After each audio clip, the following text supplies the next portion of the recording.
This episode of Made in America is brought to you by America's Inventor Lady and Home Talk USA.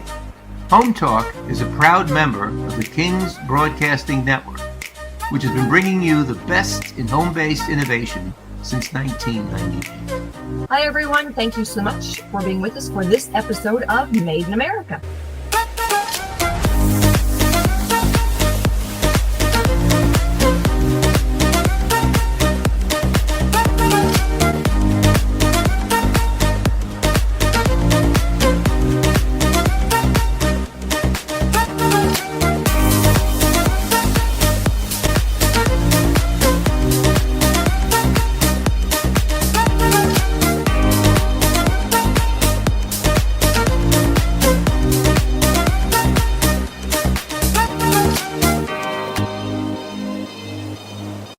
This segment is brought to you by the law offices of R.P. Baraska. RPB law offices have been bringing corporate-level legal expertise to the independent inventor community for more than 20 years. For all your inventing legal needs, trust rpblawoffices.com. This is the Cajun contractor, Michael King, alone with the inventor lady herself, Miss Rita Crompton. We want to welcome all of you that's now joining us here on the King's Broadcasting Network from the Invent America show. I want to welcome all of you again. We're going to be live here for the next hour. We're going to be talking to Mr. Kevin Cody. He's going to be coming up. We're going to be talking about Made in America products and technologies and the advantages of producing here, manufacturing here, distributing here, and most importantly, selling here in the United States. So if you're new to the show, we want to let you know that it's all about education and information. That's what we do here each week and every week. But Made in America is part of the Home Talk USA family. So want to welcome all our radio affiliates also that's now tuning in to the Made in America Hour. Rita, a lot going on since I talked with you last week. We kind of laid out a good blueprint last week when we were talking about basically manufacturing technology realistically due to whatever reason. Maybe they don't want to pay tariffs, maybe, new technology, investments, low taxes, the Great American Bill that was passed. A lot going on to incentivize American manufacturers to come back and produce here in the United States. And I know you've been doing your research on this, and it's been really, I hate to say it, once this war gets over with in Iran and we get, back to normal, I think this economy is going to explode, Rita, because the stock market has been up. And I'm happy right now. As you see, I'm smiling. See, there it is. My portfolio is up right now. I think I'm up about 18% for the year. So I'm happy. So what's going on, and what do you see happening, and why you think the American manufacturers basically saying, "Hey, let's keep it here in the U.S." Well, it's a really good question, because I had talked to a gentleman that had done a lot of research and said, pendulums swing. They always do. At one point, everything was made here, and then the pendulum swung. It was cheaper to make it, other countries. They wanted a global economy. And now that pendulum is starting to swing back. The quality is awful. The timing is awful. You can't drive over to the next state next door and watch your product being made. You've got to go to, one of those other places. And, oh, shoot. Yeah, you actually have to hire a translator then who might translate it accurately and may not translate it accurately. And then you don't know what you're getting. So, there's a lot of things, shipping has become a big deal. So where, at one point, all of the washing machines and dishwashers were made here, and then they were, went overseas, and now shipping is a big deal. So now they're starting to come back. And so one of the other things that we see is different components are made here. And so part of it may be made overseas. That makes sense for pricing. It comes here, then it gets put together here. And now we're off to the races with part of it's being, made in America. And so we're seeing a lot of shifts. People are paying more attention to quality there for a long time. You get something that you are normally a size large and you order a 3X and it's actually the size of a medium here. It makes people cranky. Yeah. And also, I want to mention, I saw a report yesterday that kind of stuck with me. They were talking about cyber attacks in China specifically, the three areas that really China uses cyber attacks here in the United States. One, obviously, is military. The second one is obviously uh, the government sector.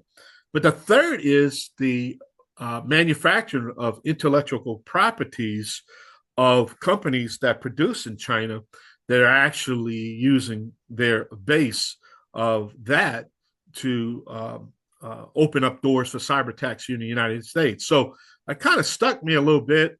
And and what I'm trying to make a point here is that I think also the American manufacturers are now realizing that it was a mistake.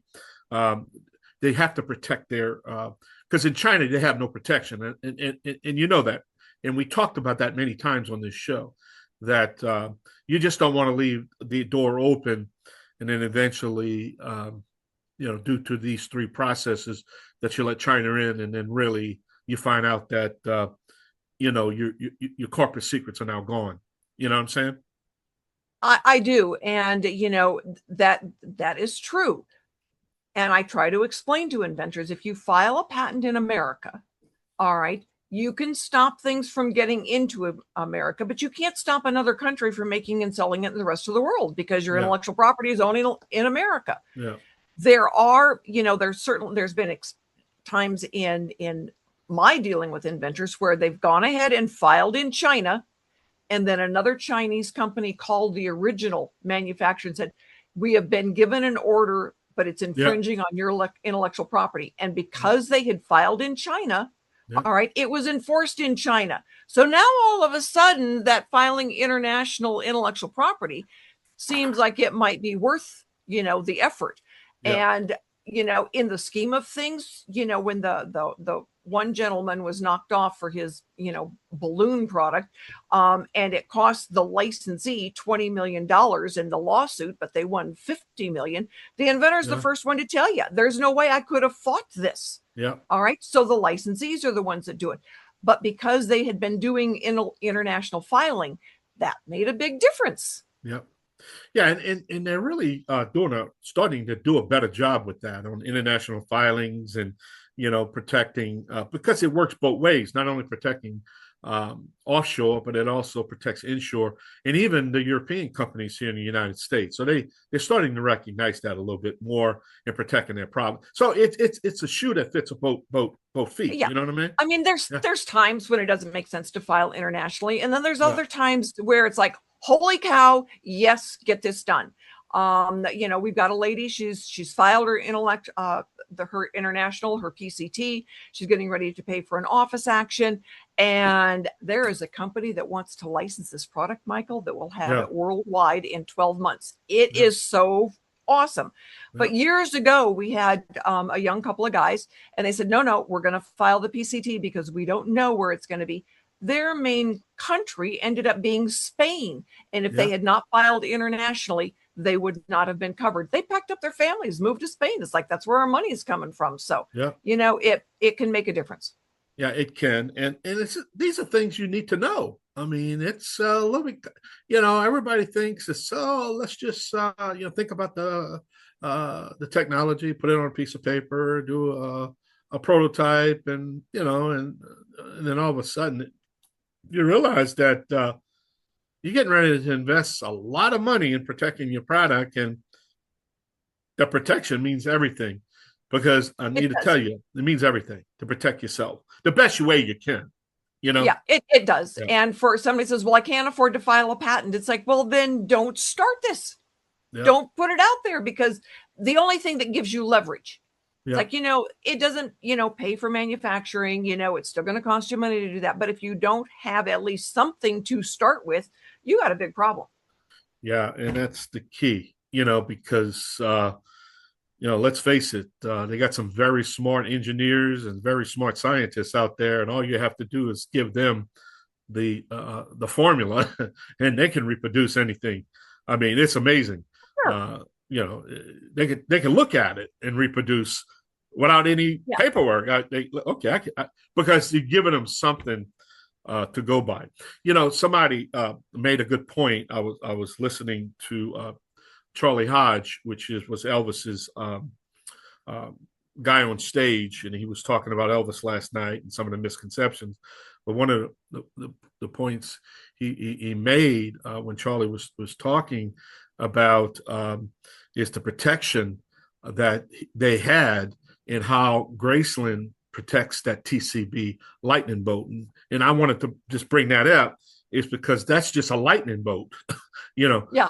But the point is, it's a protection that a lot of people have to pay a lot of money to get that lightning bolt on TCB taking care of business. So it's just, but yet they wouldn't have had that protection unless he protected himself. And it's, it's not more than, I don't know, products to protect, name protection, trademarks. Trademarks. Sure. Yeah. Well, we're going to take a short break. So, hey, we got, I'm excited. I want to have Kevin Cody on to talk about what's going on, giving us an update right here on the Made America Show on the King's Broadcasting Network. I'm the Cajun contractor, Michael King, along with the inventor lady herself, Rita Crompton. We'll be right back. Y'all come back now. You hear? Yeah. This segment is brought to you by SearchQuest Patent Search. SearchQuest provides for a comprehensive patent search that searches the entire world and not just the U.S. Patent Office. Make sure that before you spend those big bucks having a patent written, you've done your due diligence by getting a comprehensive patent search. Use SearchQuestPatents.com for all your patent search needs. They scour the world for you. Welcome back. This is the Made America Show here on the King's Broadcasting Network. I want to welcome all of you just joining us. Now let's, Rita, I tell you, I'm excited to have Kevin Cody on. So tell us a little bit about our next guest. Well, Kevin Cody is the CEO and founder of FLI Products. Today, he's talking about Stake It ground anchor. And, just the story behind these inventors that are actually manufacturing in America and feet on the ground in America. And it's really cool because he does a lot of these. So, Kevin, thanks so much for being with us today. And tell us about Stake It. Well, thanks for having me. This is awesome. I appreciate being here. This is a great forum, and you guys do incredible work to bring awareness to Made in America products. So thank you very much for having me. So it's always a pleasure. What's the Stake It, right? It is a ground anchor. We have all installed trellises before, right? If you have a garden at home, you've installed a trellis at some point in time and probably failed more than once having to replace it.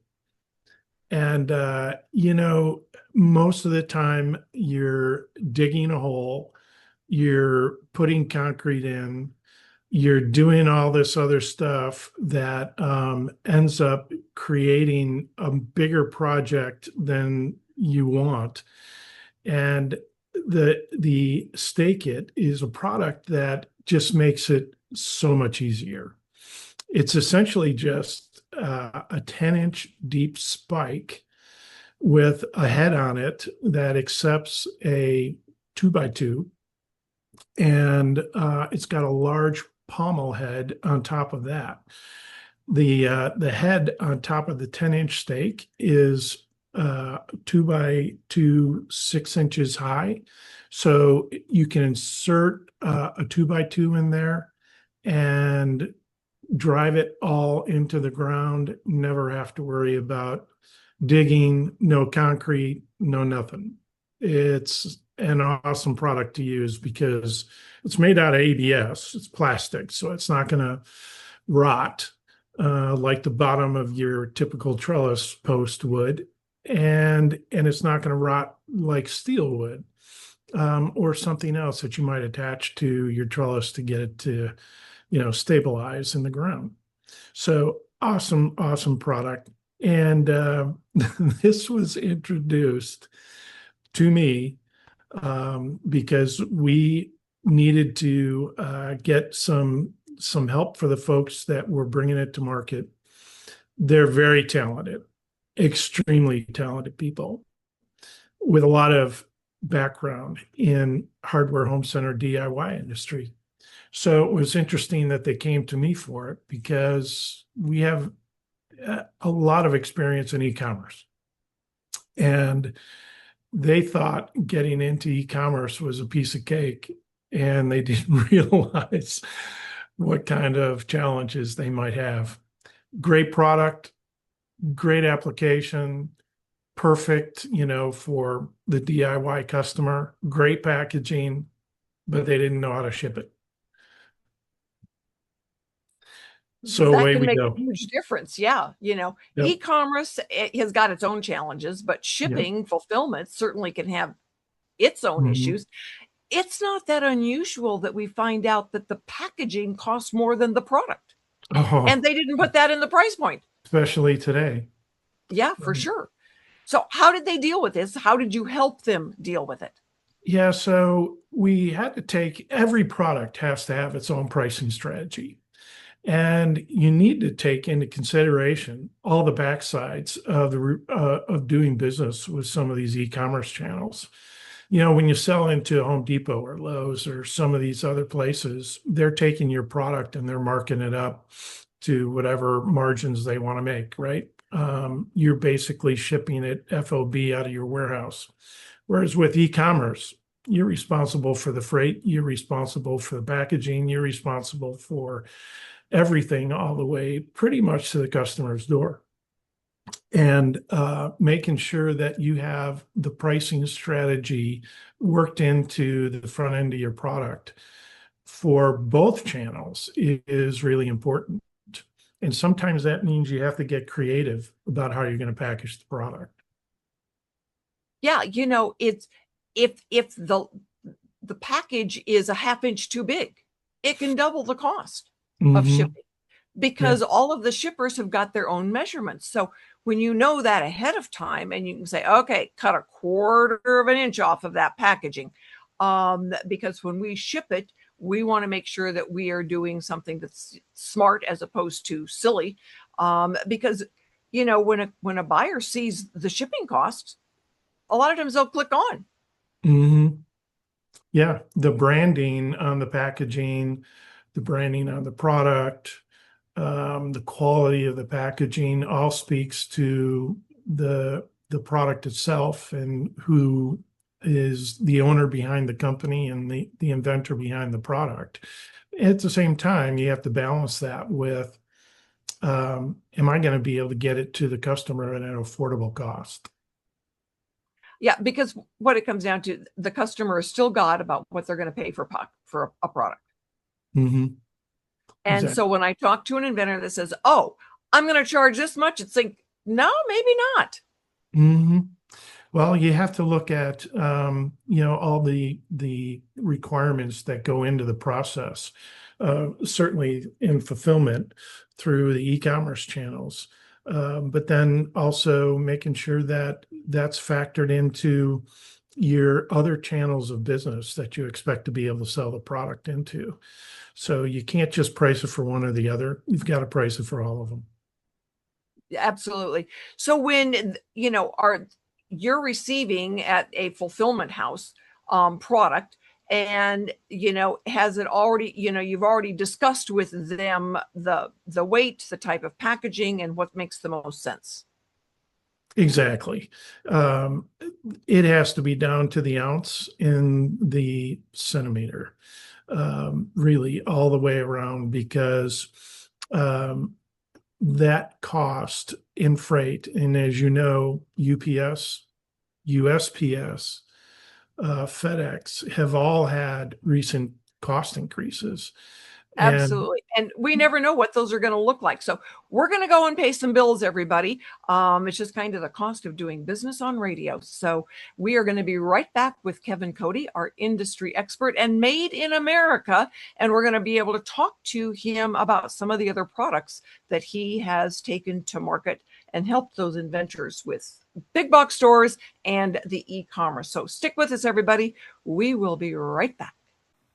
If you're an inventor or you know an inventor out there who would just like to be able to have a conversation with other inventors, join the Inventors Roundtable. It's free. The meetings are virtual, so you can be anywhere in America and talk to another inventor. And for a lot of folks out there, understanding the process, being able to ask questions, getting good service provider information is critical to the inventing process. So, got questions? Want to join? It's free, inventorsroundtable.org. And thank you so much for being with us for this segment of Made in America. It is brought to you by RPB Law Offices, the law office that can take care of any of your intellectual property and contract needs. They've been doing it for decades. So my industry expert and product expert and e-commerce expert for this segment is Kevin Cody with FLI Products. That's FLIproducts.com. And Kevin doesn't do just stake it ground anchor. He helps a lot of manufacturers, made in America products, get themselves out there into big box stores and e-commerce. So Kevin, tell us a little bit more about FLI Products. We're a small company, really, that comes alongside other small companies. We've got 30 plus years experience in the hardware home center channel. And as the market has evolved from retail to a combination of retail and e-commerce, we've adapted to that market and have grown ourselves in terms of technology and the requirements needed to do business in both channels. And so we are doing that for our customers today, and we do it from large customers to small customers with one product. We have, over the last probably 10 years, had well over a dozen companies that we brought a single product to market and did it for them at an affordable cost that allowed them to get their name and the brand into the marketplace. So it's a fun experience to see. It's kind of like building a house. When you're putting the foundation down and you're starting to put the sticks up, and you got to put the roof on, and then you decorate it at the end. And it's one of those processes that is exhilarating to go through, and then to finally come out with the end result. Hopefully, the expectation is to sell something, right? Right. So the inventors doing the product development, they do the product development and the manufacturing and the packaging. They get it to you for the selling. Yeah, it all depends on the process and where they are in the process. We can help almost anywhere along the way. About the only thing we don't do is engineering. Other than that, we can step in at almost any point in helping the process along the way. So in the case of a good friend of ours, Fred Loso, who's the inventor of the elbow armor and the travel trailer. He's a truck driver who just loves developing products while he's on the road. And it's interesting to see how a guy's mind like his, processes the ability to get a product from conception to reality. We started working with him several years ago because of a product that he couldn't bring to market. And it was a single product that fit on a tool belt and held your portable drills. And in the course of working with Fred, we were so successful selling that product that he sold the company. We were out of business. Yay. And we kind of look at the rebranding of the Made in America Hour to be, Invent America 2.0. We need it, we make it in America. And, this is a classic example of, we need it, we make it, and then we give it to Kevin to sell it. Yeah. It happens all the time. And, everybody has obviously their strengths and weaknesses. And you just have to be realistic about your capabilities and whether or not you even have the time to be able to do some of the things that other people can do on a more expert basis than you can. And that's just reality. It is. It is. So what have you seen that has been the biggest challenge over the last 10 years for manufacturing in America? We're not the low cost market, obviously, and making sure that we're going to be able to produce a product and bring it to market at the right price is really, really critical. So getting matched up, really taking the time up front to get matched up with the right producer is absolutely critical. When my wife and I bought or built a house a few years ago, one of the things that I learned in the process was that you have to be really one-on-one, intimate in terms of your communications with your builder. And it's so important to get that house built on time, in budget, and the way that you want it. And if you're not in sync, you're just not going to get it done. Not the right way. And the same thing is with a product in a manufacturing facility. Absolutely. I tell inventors all the time, it's like the attorney cannot read your mind. Mm-hmm. You cannot read his mind. So you've got to talk, you've got to put things in writing, you've got to, pay attention. And then when it comes to the manufacturer, you cannot read your mind. You've got to pay attention. You've got to test the product. And you can't get angry because it's the wrong size first time out the door. Exactly. They're trying to make it, the best. And when I tell inventors, it's like, you could end up with a dozen prototypes getting to the best manufacturer's prototype in, over a course of a year. Yeah. And, assessing the manufacturer's capabilities is really important, and testing, just like you said, testing. And that's a part of the process. And you have to go through that. You can't shortcut it. You can't. It's the same way with coming up with the right name. Yes. When you get inventors out there, well, I want to call it this, and you're going, what are you thinking? Yeah. Because there's more to a name than just the name. Yeah. So what are some of the fun stories about naming a product? Oh, Fred is really good at this. Actually, he will drive you crazy, throwing a million different names out. But he's really good at developing that, and I think it's just because of his windshield time that he and everything else.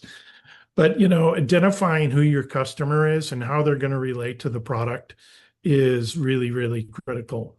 And knowing that you are going to most likely put the brand on a package, you're going to have the brand on a website, you're going to have the brand in all these different marketing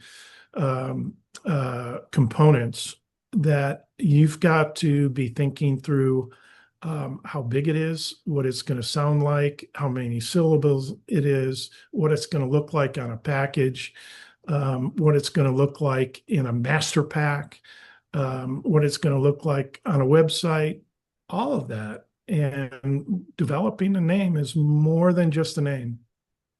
Absolutely. I always tell inventors, it's like, when you're getting ready to take your product to market, what would you Google to find you? And then make sure you use some of those words, because people Google things. If you spell a name weird, they don't know you exist. They're never going to find you. Get a good tagline on it. Make sure that it's easy to find. And, we had one of the guys, and he said, well, I can't find the website. And I go, how are you spelling it? And he told me and I said, why would you spell it like that? Spell it the right way. And he goes, oh my God, it's right there. So, he goes, I just figured it'd be something, odd. And it's like, because no one would find you if it was odd. AI helps with that a lot today, because you can now search in ways that you could never search before. And it's scouring the earth, finding everything that it can for you to be able to find the right product that you need. Yeah, it does. It makes, we laugh about AI is only as smart as the idiot using it, because you've got to put the right words into it. And then you've got to ask, it's like, all right, did it just tell me what it wanted me to, what it thought I wanted, or is it really giving me the right information? So we're going to be back for some more fun conversation after we go and pay some bills, everyone. So stick with us. We'll be back with more Made in America and all of the fun challenges that it brings. But if you know somebody out there that is manufacturing products or manufacturing their own product in America, and they would like to be on the radio, we would love to feature them on Made in America. So stick with us, everybody. We will be right back. Introducing the amazing new Snoozle. It sprays faster, lasts longer. Ask for Snoozle by name. Everyone, and thank you so much for being with us for this segment of Made in America. And we always talk about this being Invent America 2.0. We need it. We make it right here in the good old USA. This segment is brought to you by Product Quick Start. Noah McNeely is our engineer, and we always tease him because people think he walks on water. If you need an engineer to help you develop a new prototype to take to market and manufacture, Product Quick Start is the person and company you call. So my guest right now is Kevin Cody. He is CEO and founder of FLI Products, and he's got a good number of those products on his website that are made right here in America. And some of those are actually sold in the Walmart Made in America section, right, Kevin? Yes, they are. Thank you for that little highlight. There you go. Absolutely. Walmart. How does that work? Yeah. Walmart has a great program where they invite inventors of U.S. made product to come into their program every year and go through the process. It's kind of like Shark Tank of Walmart, right? Go through the process of being interviewed by their buyers for products. And it's a program that's really developed over the last, I think, about 10 years. They've been running it, and we've participated 3 times. And the first time we didn't have any success. But happens, yeah. Yep. Time 2 and 3 we did. And so we've gone back because we've had opportunities to present additional products. And in one of the cases that we have come alongside a manufacturer to help them bring a product to market, they are a plastics manufacturer who just kind of like to make widgets. And so our role was to actually bring the product to life, because they had inherited the tomato crater, for instance, and they inherited it because the former inventor and owner of the product decided he just wanted to close up his tent and gave the product back to Darter Plastics, who was making it for him. And they came to me and said, "Hey, will you help us bring this thing to life and bring it to market?" So 3 years ago, we started down the path of developing the market for it and finding out who was going to be able to use it. It's just a small ring that goes around a typical vegetable, the base of a vegetable. And what it does is trap the water down into the roots of the vegetable. It warms up the roots and keeps the weeds and the pests away from the stalk of the vegetable. And it's a great item, and it's called the tomato crater, but they asked us if we would help them bring that to life, and so we did. We created some animation, we created packaging, we created everything, and then the opportunity came to present it to Walmart, and we did that 2 years ago. And it's a grueling process, but well worth it, because they are looking for companies, small companies actually, like us, like Darter Plastics and like others, who have products that need to be brought to market that they wouldn't find elsewhere and certainly aren't going to find in a big conglomeration. So really, really great opportunity for small inventors out there that want to bring product to market. I would highly recommend it. So what do you do? There's a program through a company called RangeMe that you can go on to RangeMe and get a free subscription. And they regularly have different retailers who have capability of bringing new products to market, bringing new inventors and products into their stores. And you just apply.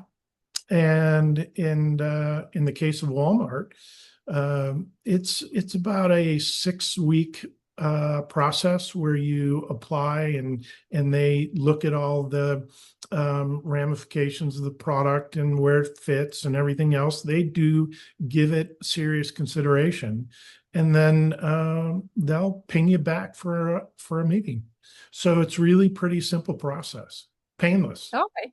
So you've got Made in America products in Walmart. Where Yes. else do you have product? We sell products into Menards. We sell them into Lowe's. We sell them into Home Depot. And next week we have a meeting with Mercado, actually later this week, with Mercado Libre. And they're a big retailer in Central and South America. So, Cool. yeah, we're looking forward to that because about 25% of our product is sold through Amazon, and about 25% of that is sold into Mexico. And so we know there's an audience for it, and people like it. We get some great reviews there, and they found us. So we're looking forward to seeing them. Excellent. That is really wonderful. So, I love having you on because you've always got, good stories and good insight and very interesting products. So FLIproducts.com. If you happen to be in one of those big box stores, you say, oh, this sounds like something Kevin talked about. But if you want to see what Kevin Cody is helping with on e-commerce, it's FLIproducts.com. Kevin, how did we meet? Oh, wow. I don't remember. I don't either. That's But funny. it's funny because we only actually live down the street from each other. So it is Yeah. always fun to see you and have you on and see the products that you're working on. And we are going to do more with Kevin Cody and FLI Products. So everyone join us next weekend for more Invent America and Made in America, and for the master, Home Talk USA, Michael King and King Productions. We are so grateful for them to make all of this happen every single week. Talk to you next week, everyone. Bye.